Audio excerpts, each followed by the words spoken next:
أعوذ بالله من الشيطان الرجيم بسم الله الرحمن الرحيم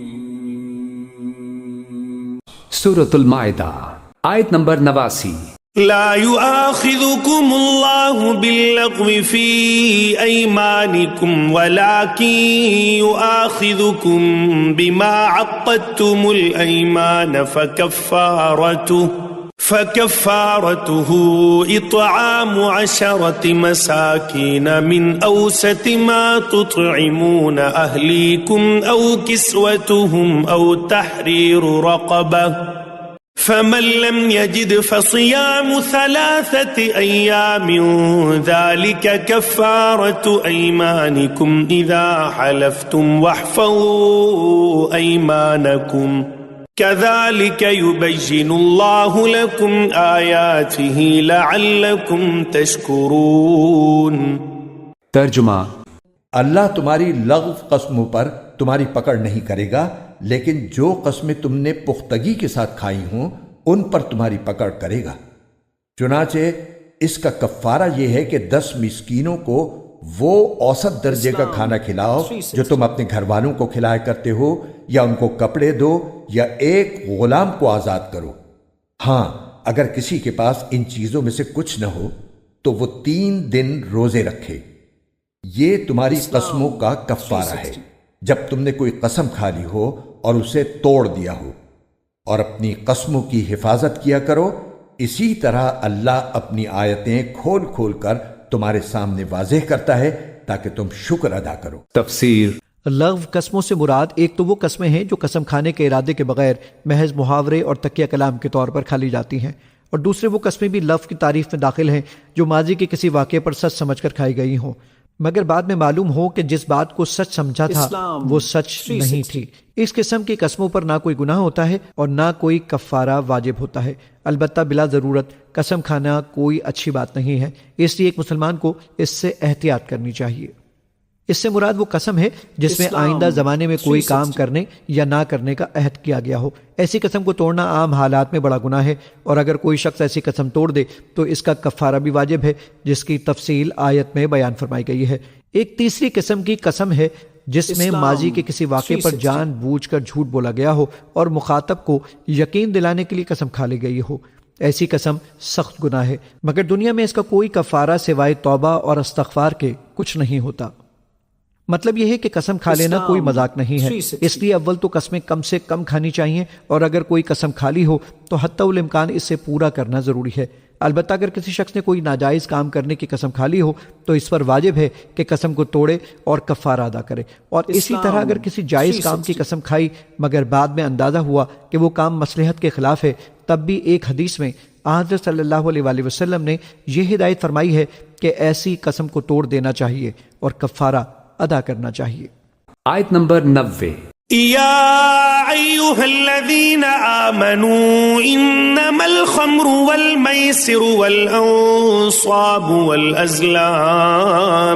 والأزلام رجس من عمل الشيطان فاجتنبوه لعلكم تفلحون۔ ترجمہ: اے ایمان والو، شراب، جوا، بتوں کے تھان اور جوئے کے تیر، یہ سب ناپاک شیطانی کام ہیں، لہٰذا ان سے بچو تاکہ تمہیں فلاح حاصل ہو۔ تفسیر: بتوں کے تھان سے مراد وہ قربان گاہ ہے جو بتوں کے سامنے بنا دی جاتی تھی، اور لوگ بتوں کے نام پر وہاں جانور وغیرہ قربان کیا کرتے تھے، اور جوئے کے تیروں کی تشریح اسی صورت کے شروع میں آیت نمبر 3 کے تحت حاشیہ نمبر 6 میں گزر چکی ہے۔ آیت نمبر 91۔ انما يريد الشيطان ان يوقع بينكم العداوة والبغضاء في الخمر والميسر ويصدكم عن ذكر الله وعن الصلاة فهل أنتم منتهون۔ ترجمہ: شیطان تو یہی چاہتا ہے کہ شراب اور جوئے کے ذریعے تمہارے درمیان دشمنی اور بغض کے بیج ڈال دے اور تمہیں اللہ کی یاد اور نماز سے روک دے۔ اب بتاؤ کہ کیا تم ان چیزوں سے باز آ جاؤ گے؟ تفسیر: انما یرید الشیطان ان یوقع بینکم العداوۃ والبغضاء، یقیناً شیطان تو یہ چاہتا ہے کہ ان چیزوں کے ذریعے سے تمہارے اندر دشمنی اور بغض پیدا کر دے۔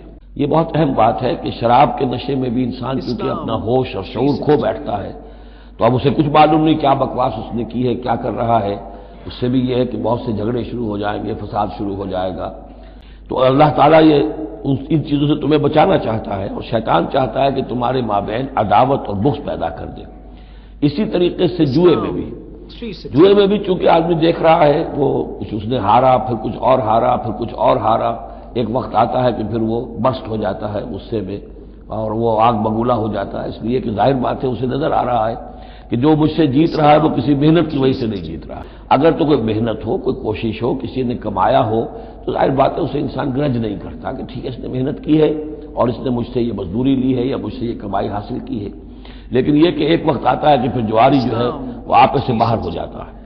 انما یرید الشیطان ان یوقع بینکم العداوۃ والبغضاء فی الخمر والمیسر، شیطان تو یہ چاہتا ہے کہ اس شراب اور جوئے کے ذریعے سے تمہارے اندر، تمہارے مابین دشمنی اور بیر پیدا کر دے، اور اس سے بھی آگے وہ یصدکم عن ذکر اللہ وعن الصلاۃ، اور یہ کہ تمہیں روکے رکھے اللہ کی یاد سے اور نماز سے۔ یہ معاملہ بھی شراب کا تو بالکل واضح ہے، لیکن یہ کہ جوئے میں بھی یہ ہوتا ہے کہ ایک آدمی دفعہ اس میں لگ جائے تو پھر یہ ہے کہ وہاں سے نکلنا مشکل ہوتا ہے، جیسے تاش کا معاملہ ہے یا اور شطرنج ہے، یہ کھیل ایسے ہیں کہ جن کے اندر لگ کر پھر انسان جو ہے ان چیزوں سے غافل ہو جاتا ہے۔